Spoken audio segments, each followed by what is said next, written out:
How you doing, everybody? Randy Richard in the shop. This is where we left off with the completion of the Fusion engine and the modeling portion of it. Nice running engine, all ready to be built. And we are going to go into the drawing phase now of the engine so we can get some actual printed drawings. I don't know if I will do videos on drawing the complete engine or not. It's pretty repetitive. We'll go through about a lot of the stuff you can do and how to do it. We'll draw some of it, or I should say make drawings of some of it, and we'll let you out there finish it up. It'd be pretty boring to draw all the parts, or I should say not draw, make drawings of all the parts, but we'll do some of it and make sure I cover probably 90+% of all the options and how to draw things and what you can do and what you can't do and things like that. So let's stop our model from running here, and we'll hit escape. Now, one thing I did, now you notice how the engine stopped in a horizontal position. What I did is I added back in, I went to the cylinder base joint and edit joint limits, and I added back in, I turned back on the rest position at 0 degrees, okay?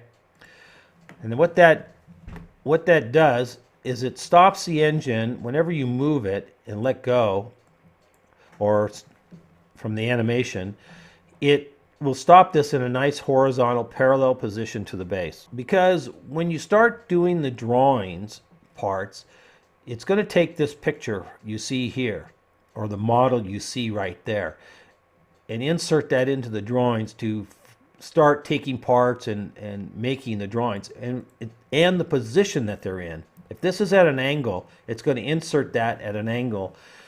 And it's kind of tough to make drawings and dimension things that are at angles and on your sheet. And you'll have to rotate it and all that. It causes you a lot of extra work.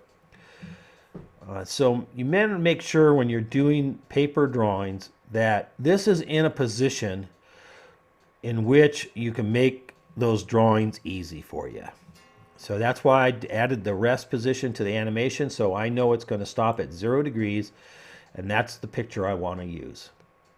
Okay. All right, now we're going to go up here to Model and select Drawing from Design.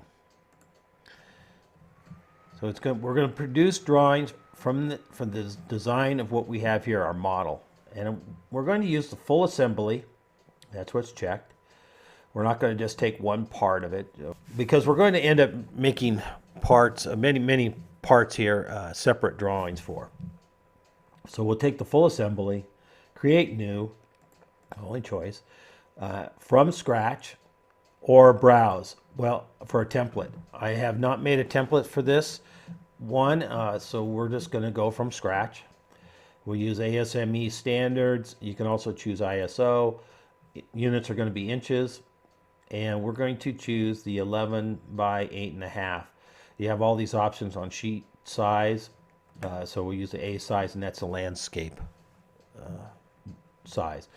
I like using that because it's standard size paper and know what I can fit and that sort of thing. We'll say OK. Now it's going to give us a blank page. And a little box is going to come up, and you'll have a model as you're dragging your mouse. And it already chose a scale for you, 1 to 4, and we can make that bigger. Let's go to 1 to 2. That's a little bit better sizing for this. We're going to make a layout drawing first. The first page, you can have many pages you want in one file.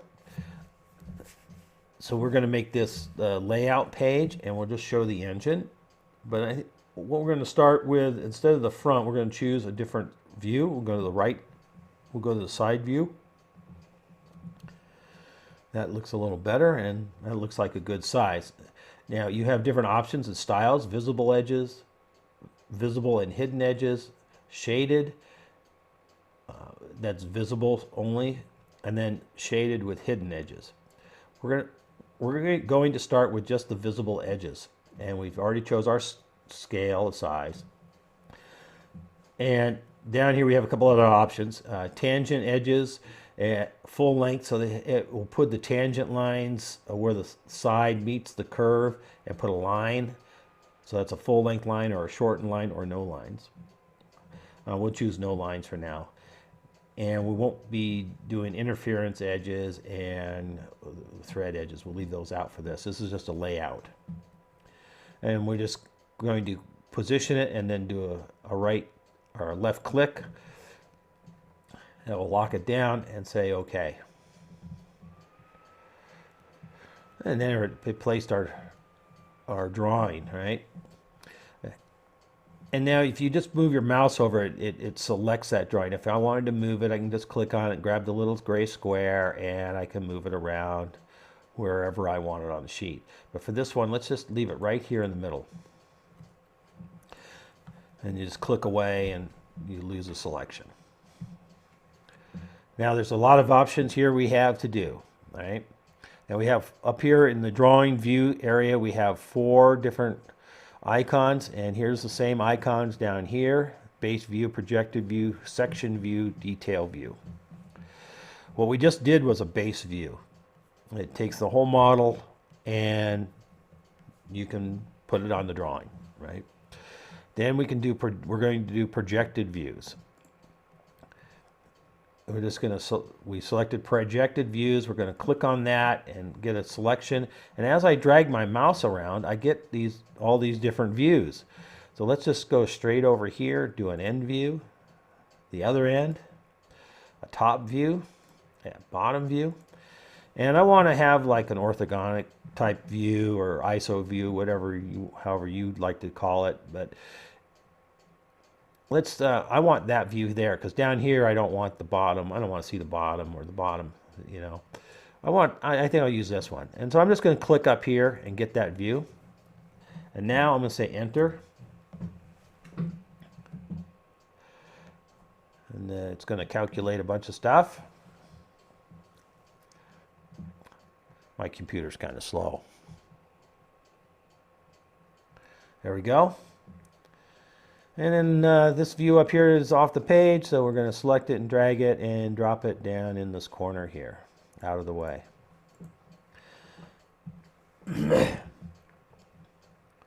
Now we have 4 views. We have the side view, top, bottom, left and right ends. Now these are kind of close together. We can always separate them a little bit. Grab one, and you can maneuver these around a little bit, right? To make them look how you want. And these are, like I said, this is not going to have hidden lines, so we don't see through things, so it's more representative of how it really is. Now we can put dimensions on here. It's just a layout view, so you might want to put a few simple dimensions to get the general size of the engine, you know. And we have all these other things up here. The first block is a modify, so you can move or rotate drawings or delete them. But you don't need to use the icons for the move part. If you want to rotate, you do, or delete one. All you have to do is click on it and hit delete, and it's going to delete. If you want to move it, just click on it, grab the little gray box in the middle, and you can drag it around. There we go. Now, you can only drag this one in line with that base view we did, because this is projected from that base view, and I can't go down with it or anything like that, right? So I have just a little bit of freedom on projected views, okay? Because it's an end view, and this one here can only go up and down, up and down. This one here I can move all around. Then and here's a rotate. I'll click on that and we'll do a rotate. Select it, and then it says over here in this dialog box, and I have it selected, and I can say click on transform, and let's say I click that. Let's rotate it around that one feature, that hole, and I can rotate it, right? And it'll kind of snap into the 90-degree spots, and just click and say OK. I can say cancel, and it turns it back. So that's what rotate does. What else can we do? And we'll go down here to the geometry box. This is now if you click on that, you have all the same options. Now they're all in the box, so they're pretty easy. Center line option does this. We select the center line. I want a center line between, let's say, these two lines here. Click the two lines and it gives me a center line. So that's the center between there. So you'll get the idea here what these things do. So I can use that to dimension with that center line. I can as a representative line of, like if I say dimension, I could say, oh, dimension from there to there, oops, there is 0.3 inches. I could use it to dimension from, and we'll get rid of that for now. So you can just select things and hit delete and they'll go away. This geometry, okay, so this one, center mark pattern one, is really helpful if you want a bolt circle or something like that. If you click on that, I can say, let's see here. I can select, see how when I get onto that little screw there, see how it formed a bolt circle line? There, I'll just click say OK. Say OK, and I have a center lines at 45. I have a bolt circle line, and I could always dimension that bolt circle line and know the diameter of the bolt circle. See? And it gives me the center points of each screw. If I wanted to, say, dimension from that center point to that center point, I didn't quite get it. We'll zoom in and say from that center point to that center point is 0.8 inches there. So that's how that geometry marker is very helpful.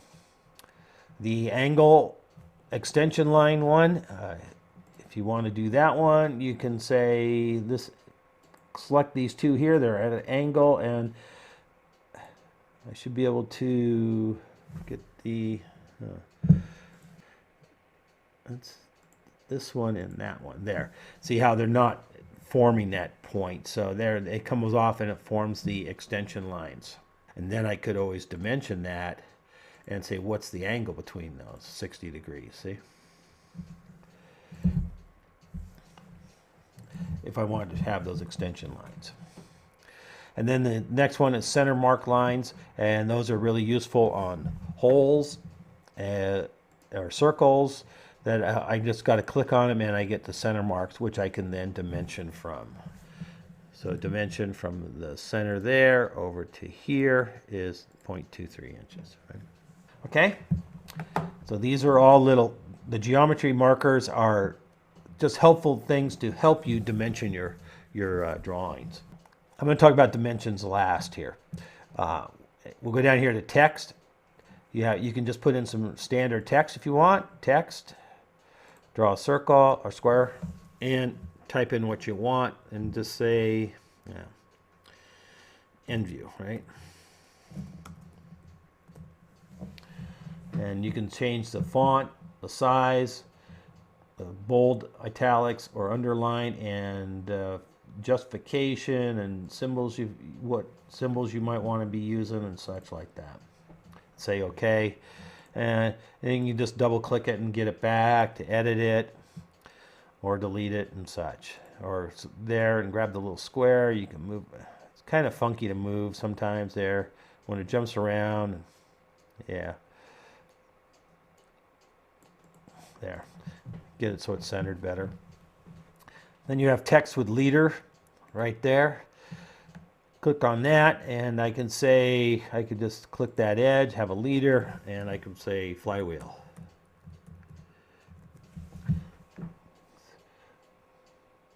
Okay, say close.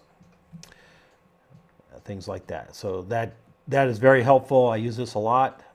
I use the text a lot to annotate your drawings, describe whether a hole goes all the way through or not. You know, maybe it's only a certain depth hole, things like that. Or identify your parts. Then we have and then we could take this also, we could even just drag it and say, oh, that's in the way, and we'll just move it over there. You can also connect more than one if you wanted to. You can say there, and I want to say that, and then if I drag it up there, now I have 2 liters with the same name going to 2 places. It's a little trick to show. Okay, symbols. Now I don't use symbols a lot. I don't use surface texture basically at all, but especially in control frames, I don't use it at all, so I'm not real familiar with it. I use datum one though quite a bit, so that's your datum identifier. Now on this drawing here, on this end, this side is a datum, and we can just go up here. You can just click and say there, say enter, and it will give you a text identifier. We could type in whatever we want. Let's call it C instead. Okay, but you can put a letter in there. It looks like you can put 2 letters in that little box. Indicates that that's a datum surface or datum side or line. Oh, let's see here. You can do all sorts of things here. You can put an image on here also. I put my logos on usually. And let's see if I can find my logo.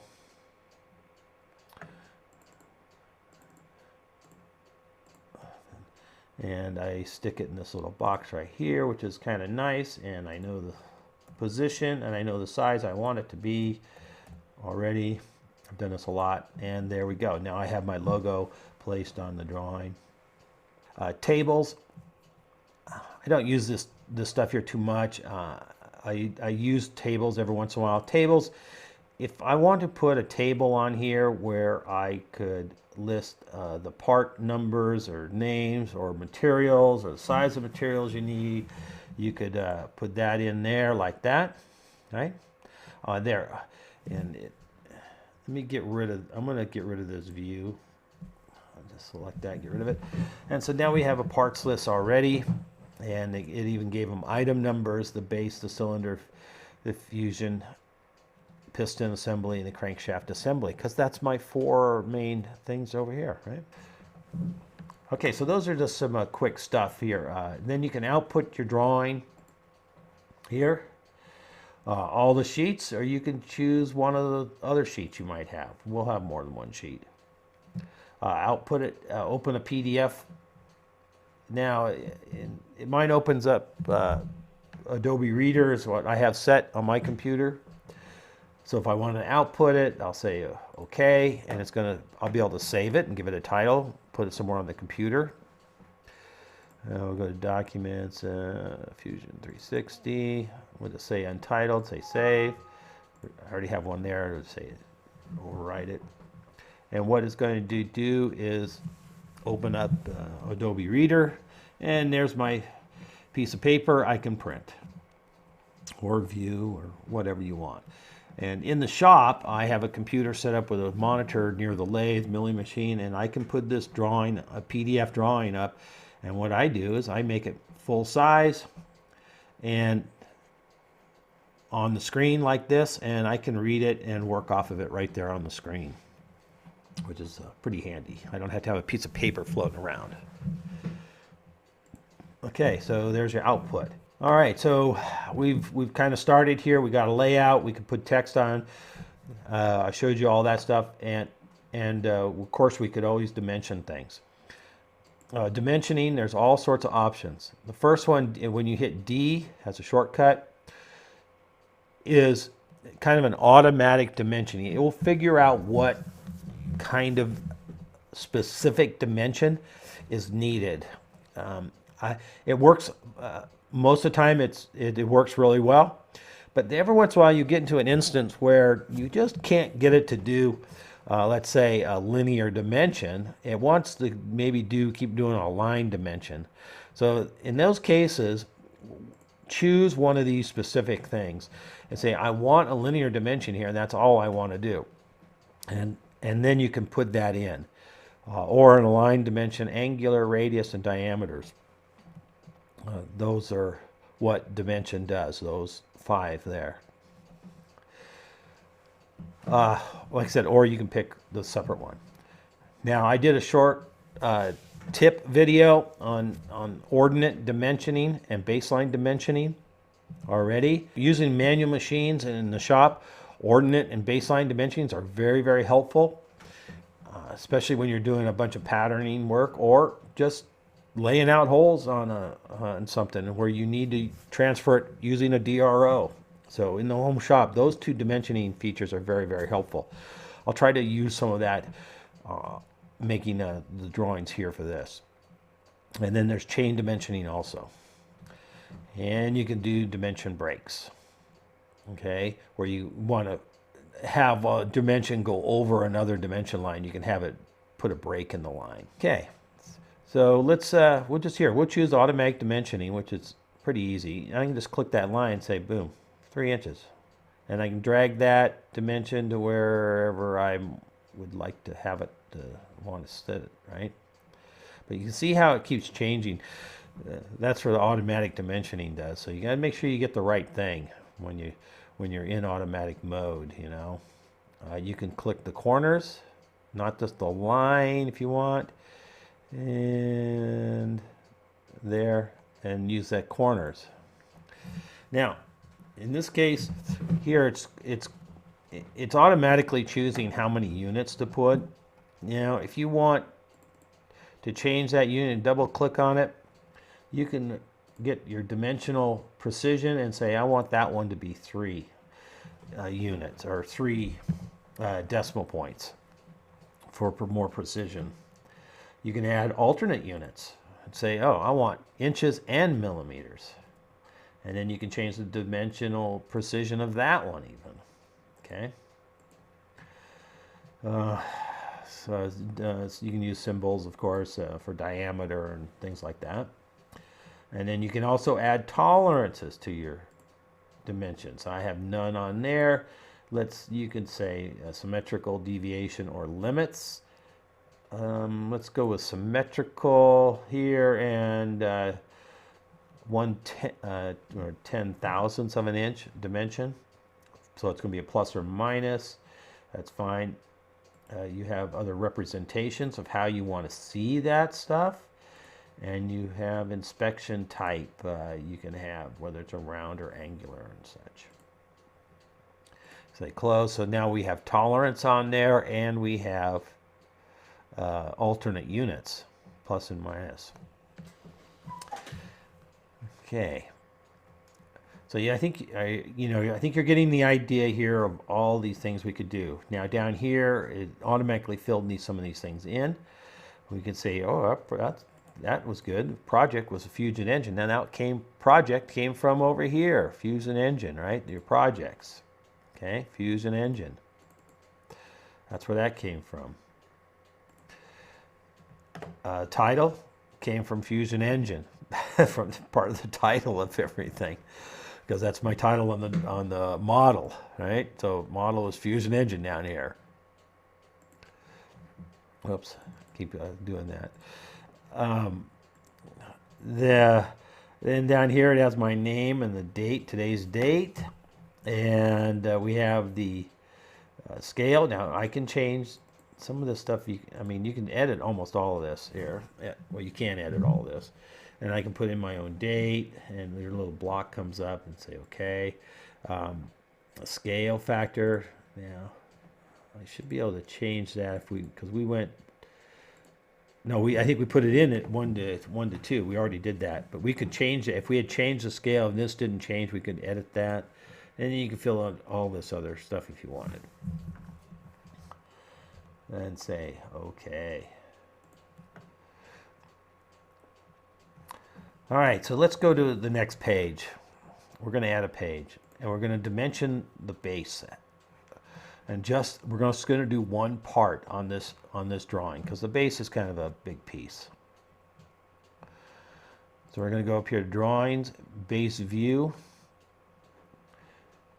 and we're going to turn it sideways again, and we're going to have it visible lines and hidden lines, and we're going to change the scale to make it a little bit bigger, and we're going to do the same thing as we did before. Say okay. But we don't want to see all that stuff. We only want the base. So first off, we're going to go over here and turn off all this other stuff. and see if we just see the base. But you've got to remember the base has all these other things in it. We don't want to see all, we just want the base. We're going to turn off all that stuff. Now we're down to just the base. And then we're going to do projected views, the ends, and the top and the bottom.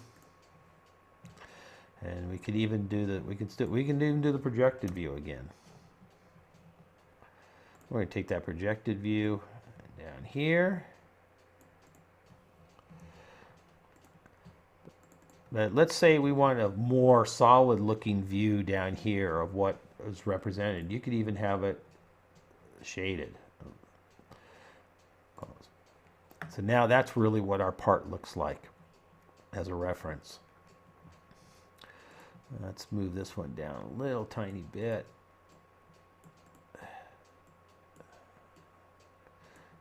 My computer's not cooperating right this minute. Yeah. There we go. Give us a little more room in there. So, like I said, I like using the independent ones because it's a little easier. It's a little more exact. You have to pick corners though. You don't usually pick lines. 3 inches.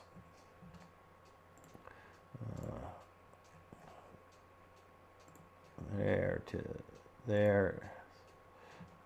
Drag it over here.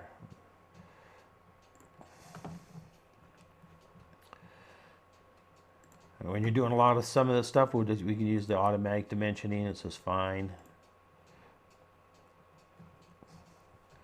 What else?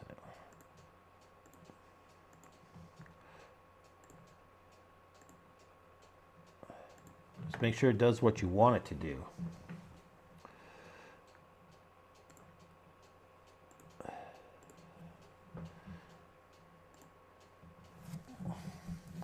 It's fairly quick, right?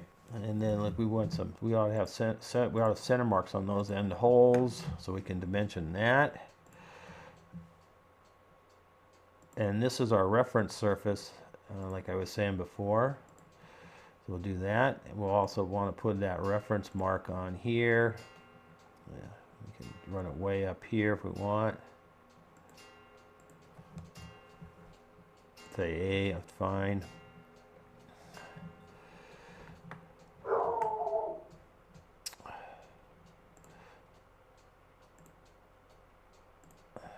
There we go. And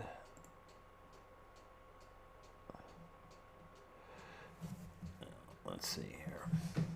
So anyway, you can put all the dimensions on that you might need, might think you need.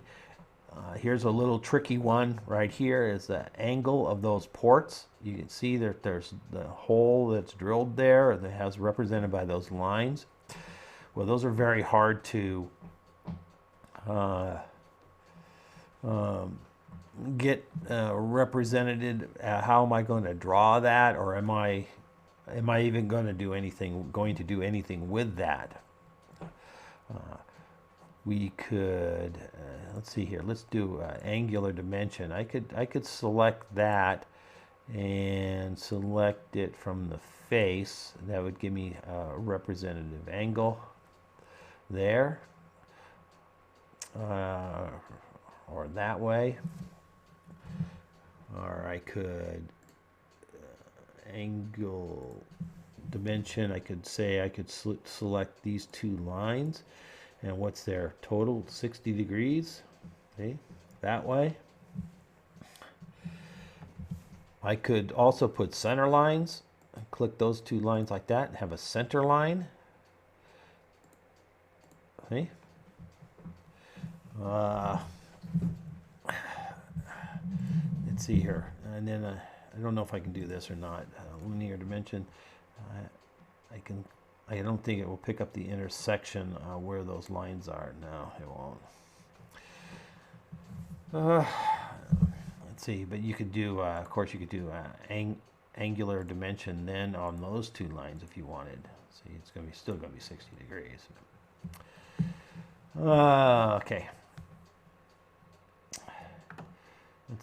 Let's do something over here. over here, this side here, let's do a section view. So you want to slice it. So we'll select the section view. This is a little bit of a funky tool. It takes a little get used to. So first you select the projection that you're going to do this with. Now you're going to project, where do I want to slice this? And I'm going to select right in the center of the bore. And I'm going to select the center of this bore, right there. Okay. Watch out. Now it's just positioning that arrow kind of thing. Okay. And just say enter. You have different styles and such of projections up there. You have different options you can choose from. Let's just say enter. And that is going to give us a sliced view of things here. And we'll just drag it up here on top for now. And it's one same scale, 1 to 2 from the parent. From this is the parent. We'll say OK. That's going to make it look right. And it gives you a bunch of text that's in the way. We can drag that. Let's see. We should be able to drag this down. There, we'll drag that out of the way. And we're a little bit off the page, so that's just our positioning or our scale. We could always make it, let's see, might be able to make that smaller. Let's make it 1 to 4. So it's a little bit smaller and fits in there. But then that's your sliced section view. These are sliced lines right through the center of those bores. And you can then dimension this part of the drawing if you really wanted to. You could say dimension that, and you could say what's the counter bore, right? Or you could say the boss, right? Or the bore size, you know. Or how much does it come out from the reference? Okay. You can dimension that if you didn't want to have to dimension off of this one. All these are, I'm just kind of, running through what you can do and showing you some of the possibilities. Let's see, we're pretty good there showing you that. Now this was just one part, and some of the views you can do and how all the dimensioning kind of works there. Let's see. These holes are very difficult to select. They're not round. So on those, you would want to probably put in a center line if you could, and select those two edges, and you'd have a center line. And then you can dimension. You could then dimension off of those lines. Let's put a center mark on the hole here and there. We could then do dimensioning. I'm going to choose linear dimension from the center to there to, let's say, well, it doesn't matter, there. And it gives us our linear distance between them. And the same with this one. Well, they're both 1/2 inch, right? There you go. Now, vertical on how far apart those are. That's tough. That's tough because I can't get, oh, well, maybe I can get. I got the center there of the hole, it looks like, huh? And there. And now we are 0.11. That is the right dimension. So if you, even though they are round, but having that center line in there allowed us to pick that up. Yeah. Now we've done a one-part sheet. Let's put it that way, one-part page. What if you have where you want to have multiple parts on a page? This is a little more difficult because if I left the bushings, let's say, in this base, I could not pull them out and separate them. So we're going to start a new page. Let's click on new page. And we're going to go up here to base view. And we're going to do the same thing. We'll go to the right side. Now, you know, we're still working with our same base view, the model, complete model, right? Let's make this a little bigger. And that's the view we want, the visible and hidden lines. Say OK.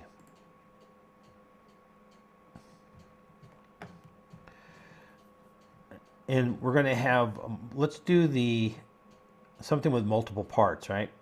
Something simple. So we're going to do the piston. Let's do the piston assembly, right? So we're going to get rid of the base, the cylinder, and the crankshaft, right? Now the piston, if you expand that out, it's made up of the piston rod, the bushing, O-ring, and the nut. Like I said, I can't take this apart. And I'm going to start with the, let's say I want to start with the piston, okay? It's the first one. So we'll just turn off all the rest of that stuff. And there's my piston. And I'm going to drag my piston over here, out of the way. And then I'm going to do a projected view of the piston. And I already have that view, right? The piston's round, so we just need the circle part of it, right? There we go. Enter. So there's my two views I need to represent the piston. Now I'm going to go back to base view, and I'm going to do it again. Same scale, 1 to 2, same type of drawing. Then just click on there, say OK. I'm going to get the same thing. I'm going to get rid of everything except the piston. And this time I have the piston. I want the piston rod. There's the piston rod. I'll drag it maybe over here.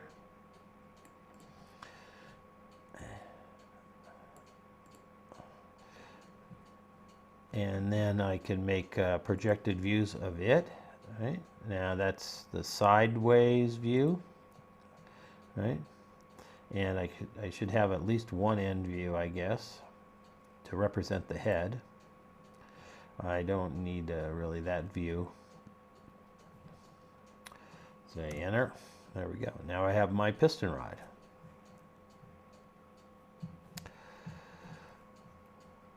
And we could just keep going here with we'll do the base view again. Right side. That 1 to 2, and say OK. Okay. Get rid of suck all. If you just suck these up, they'll kind of be not so much stuff on your page here. And we need the bushing. There's the bushing right there. And we need one projected view of it right there. Okay, now we have our two views for that. Now, the nut is a standard nut, and the O-ring is a standard O-ring. We don't really need to make a drawing for those. There's no need to. We could list that in a table, is what we could do. So we don't need to actually have drawings for that stuff. Pretty simple. So now we have 3 parts on one drawing, and then you can go through and dimension them, right?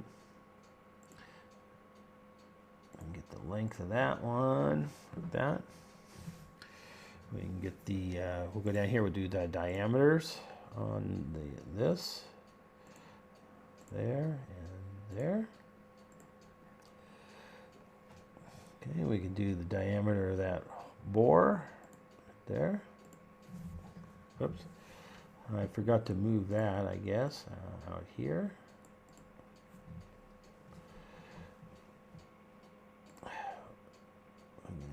Dimension that and dimension this. Now how about the curve? Right? Now the curve you would normally dimension as a radius. And you could just say radius and do that. Let's see, the radius of that one even. It should be the same, huh? 1.9, it is. It's the same way. It doesn't matter how you look at it, right? Let's see. You can do all your, you can even, now there's a radius here. You could even say radius of that if you want to specify it. Just click on it, right? Dimensions, let's see here, linear dimension, we can get the dimension of the whole rod, and then you have all these other little dimensions here.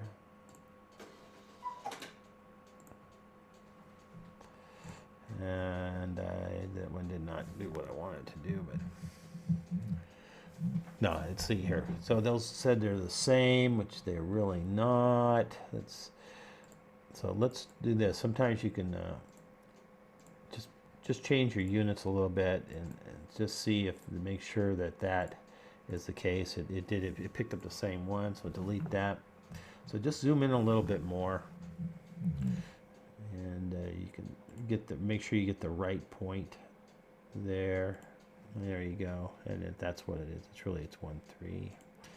Actually, it's not though. It's really 1.25. So that's knowing what you have going on here is important. And actually the 1.9 is not correct either. So we need to be probably a little more accurate with that.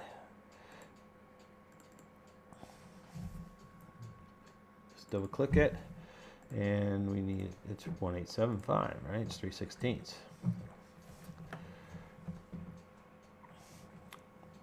And we know that on the very tip of this, there's threads.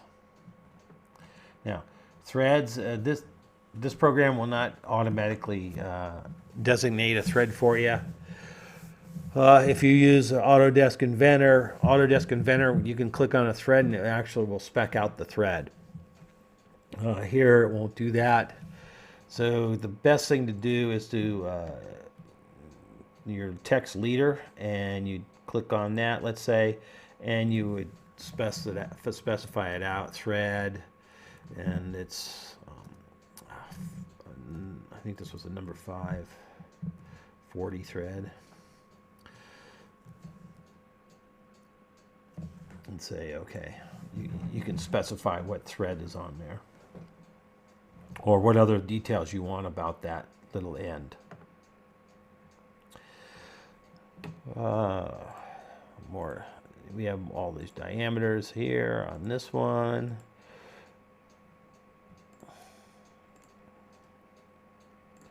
Like that. You can go hog wild with dimensioning sometimes, but make sure you fully describe a part so that you can make the part. That's the most important part of dimensioning, and making sure that they're, I don't know what I should say, not too much, okay? That the numbers are accurate to the tolerance that you need them to be. That type of thing. 1.3 would be a very sloppy hole for this piston. So you need to have it to say 125, and if you're going to add a tolerance to it, it'd be plus or minus 1. You want that to be a nice fit. So you might want to put a tolerance on that one there. Let's say plus or minus 1. It might be a little bit actually loose even, but we could say 0.1. Stay close there.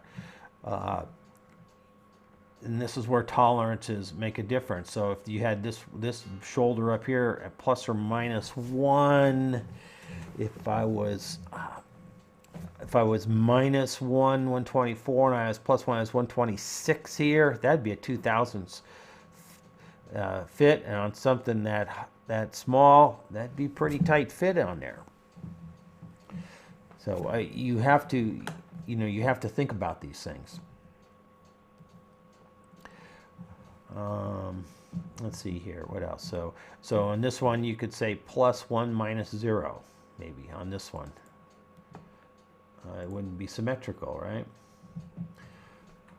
Maybe limit. You could say, do it this way. Say, okay, it could be upper limit +1, but here lower limit 0. Okay,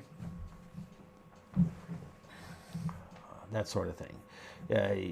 You know, there's all sorts of ways, and there's all sorts of actually specifications on how to tolerance things and all that. I'm not going to teach you that here, but I'm just saying that these are things to think about. Sometimes people put way too many dimensions on drawings, and it makes it very confusing. Try to make sure that between the views you have everything you need. I don't need to specify the diameter again. I already specified the diameter over here. You know, things like that. I don't need to specify the diameter of the hole. I already just specified it. So that's what I'm getting at as far as dimensioning. Here you could do a baseline dimension on here. This is some place you could do that. Here, so let's see, did I choose that baseline dimension? Well, first off, so you need to have a baseline dimensioning. You need to have a linear dimension. So we're going to go from here to there. Okay, there's one dimension. Now, another thing about dimensions is the number is going to show up on the side that you click last. So if I go from left to right, it's going to be over here on the right because I went from left to right. If I started here and went that way, the number would show up over here. Now, the other thing is, can I move it? I can grab that number and I can drag that and drag it over there and put it over there. So it's out of the way. Now, once I have a dimension, we'll do baseline dimensioning from this dimension here. Now, it's going to start, and then I could say there, there, and there, and there. Say enter. Now I have all my dimensions in here, starting from one location.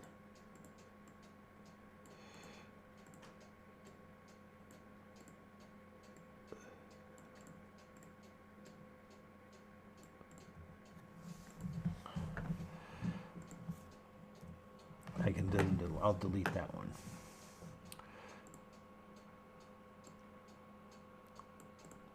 There we go.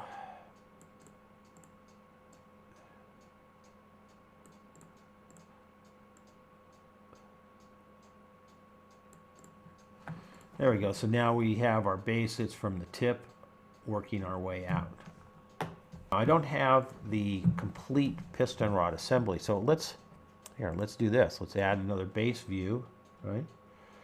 Oh, we'll just say right, that, and we'll make it 1 to 2. Okay. Get rid of all these other things. So now we have just the whole assembly right there, right? And we could just drag it over here. 1 to 2.